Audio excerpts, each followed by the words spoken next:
கூட்டிட்டு வரான். லாசரு இறந்துட்டாரு. லாசரு மரித்து போனா. இப்ப நீங்க என்ன விசுவாசிப்பீங்க? நீங்க விசுவாசிக்க உறுதியான காரணங்கள் கொடுக்கப்பட இருக்கு. ஆண்டவரே, நீங்க இங்க இருந்தா என்னோட சகோதரன் மரிச்சிருக்க மாட்டான். இப்ப கூட நீங்க தேவன் கிட்ட கேட்டுக்கொள்றது எதுவோ அதே தேவன் தந்தருள்வார்னு அறிந்திருக்கிறேன். நானே உயிர் தெழுதலும் ஜீவனும் ஆகியிருக்கிறேன். என்னை விசுவாசிக்கிறவன் மரித்தாலும் பிழைப்பான். உயிரோட இருந்து என்னை விசுவாசிக்கிறவன் எவனும் என்றென்றைக்கும் மரிக்காமலும் இருப்பான். நான் ஏன்னு காமிக்கிறேன். அவனை எங்க வச்சிருக்கீங்க? ஆண்டவரே, வந்து பாருங்க.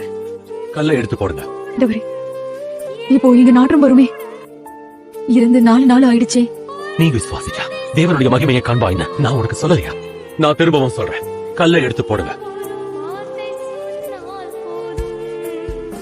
பிதாவே, நீர் எனக்கு செவி கொடுத்தபடி நான் உம்மை ஸ்தோத்தரிக்கிறேன்.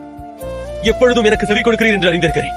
ஆனாலும் நீர் என்ன அனுப்பினதை சூழ்ந்திருக்கிற ஜனங்கள் விசுவாசிக்கும்படி அவர்கள் நிமித்தம் இதை சொன்ன. லாசருவே, வெளியே வா.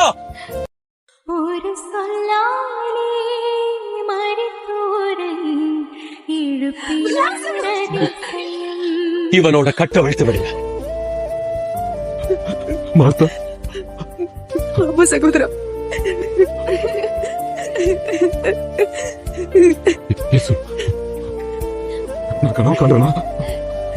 இது கனவல்ல. இப்போதான் நீ எழுந்துச்சு.